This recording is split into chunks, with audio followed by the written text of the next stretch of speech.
What a freaking weekend. All right. I can't wait. This is between the sprint and then the actual GP race. So Marc Marquez, I just have a prediction that he is going to have a perfect season for 2025. Yeah, we don't have the Martinator on his Aprilia, and we're all kind of concerned to see how well he's going to be able to perform on the Aprilia because his teammate's not doing the best. But guys, if you haven't watched this, you guys need to go see this. This is an amazing start by Pecco. He's on essentially, what would that be? The third row, the back of the second row. He goes from freaking, sixth place. And watch what he does here. You've got Marc Marquez having the pole position from the rain at the GP there, but he comes in from sixth place to first. Right. And these guys are doing 206 miles an hour there in Texas, which is crazy. And these guys go back and forth several times. And honestly, I'm a little bit concerned by the sheer fact that his little brother, he's been in MotoGP for, 5 years or so, since 2020. And he's sort of been the bridesmaid. And now he's having a standout race to his teammate Marc Marquez. Well, not his teammate, but the other rider on the Ducati, and he's second. And I think here in the race that's just going to come up here, not the sprint, he's going to come in second yet again. But this was a spectacular race here, and Marc Marquez, dude, he ends up sliding out.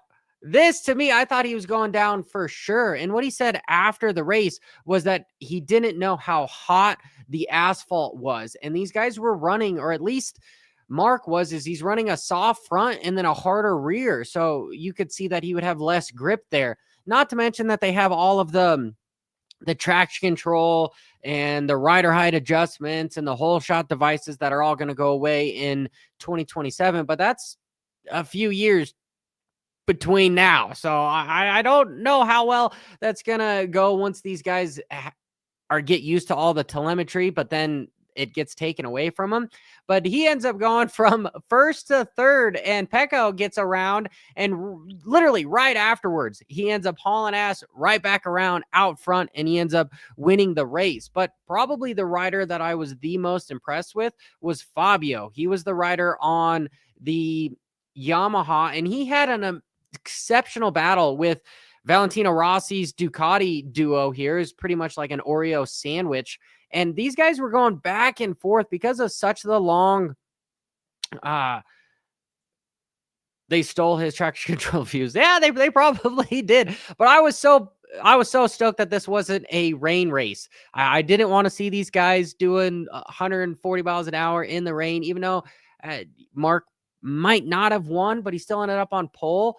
But on the Yamaha, this dude, Fabio, the Frenchman, dude, this was a brake pass. If this was moto, okay, this was the tightest brake pass at 120 miles an hour. Look at this. Coming in here, you're basically pushing this guy off basically into the bleachers here. And did his braking hard, his Fabio's rear wheel end up popping up? Yeah, it did. Actually, both of them breaking. So much for that ride height adjustment that keeps those bikes glued. They're breaking deep enough that those bikes came off. They were doing endos at 150 miles an hour. But Fabio came right back and attacked hard and was pushing the envelope between these motorcycles that are much faster. And on a GP that is as fast as Texas or, in Austin, dude, he had to stay close to these riders to just keep up with them. And from him, I think on his grid, he was like 9th to 12th. And for him finishing 6th was spectacular. But those Yamahas are sure struggling with horsepower speed. Just down the straightaway, these Ducatis were just killing everybody. And so therefore, it makes me differ. Like, how good is the Ducati going to be here in America? I mean, there's already rumors that Sexton is going to go to Kawasaki, and then who's going to go to Ducati? I know I've been saying it forever that I think Tomac is, but how good is Ducati going to be? Because in MotoGP, they are just kicking everybody's ass. And honestly, the biggest thing that I want to see is somebody take out Marc Marquez. If it's going to be Alex, let it be Alex. I would love to see the bridesmaid multiple weekends in a row end up beating his bigger brother and taking that top step of the podium. But what I would like to see even more than that is I would love to freaking see the number 1 plate. Okay, Jorge Martin. I want to see him once he returns just show up and get pole position and win a few races. I want to see some of this stuff. But to be honest, this was the best sprint race I have seen in a long time, partially because of the sheer fact that these guys were going back and forth several times. If Marc Marquez is going to have a perfect effing season, well, let's make it to where he doesn't just go out and he never gets passed.